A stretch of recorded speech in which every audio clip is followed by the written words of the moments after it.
کہ اللہ تبارک و تعالیٰ جو ہے وہ دعاؤں کا قبول فرمانے والا ہے، اور سرکار دو عالم صلی اللہ علیہ وسلم نے یہ ارشاد فرمایا کہ اللہ تعالیٰ روزانہ رات کے آخری پہر میں آسمان دنیا پر تجلی فرماتا ہے، متوجہ ہوتا ہے خاص رحمت کے ساتھ۔ ہے کوئی سوال کرنے والا کہ اس کو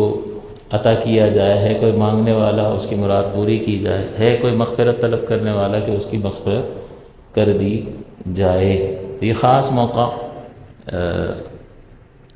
جو سحری کا وقت ہوتا ہے، خاص فجر سے پہلے کا، یہ بڑا قبولیت کا وقت ہے۔ اس کے علاوہ فرمایا کہ فرض نماز کے بعد حضور سے سوال ہے، حضور کون سے اوقات ایسے ہیں جس میں اللہ تعالیٰ دعائیں قبول فرماتا ہے؟ تو ارشاد فرمایا کہ رات کے آخری پہر میں اور ہر فرض نماز کے بعد یہ قبولیت کا وقت ہے۔ اسی طرح جمعہ کا دن ہے، اسی طرح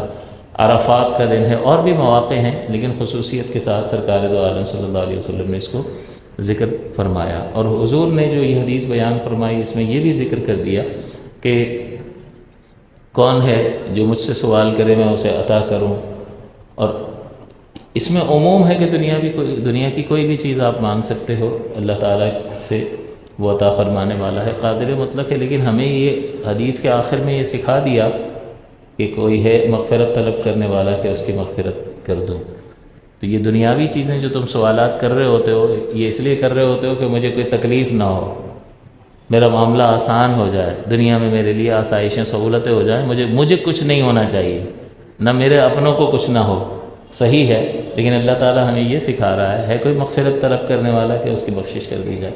کیونکہ آخرت کے معاملات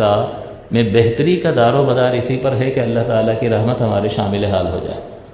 اور اس کی طرف سے اگر بخشش کا پروانہ مل جائے، وہ کریم مہربانی فرمائے، کرم کر دے، تو یہ سب سے بڑی نعمت ہے کہ آخرت میں ہر مشقت سے انسان محفوظ ہو جائے گا۔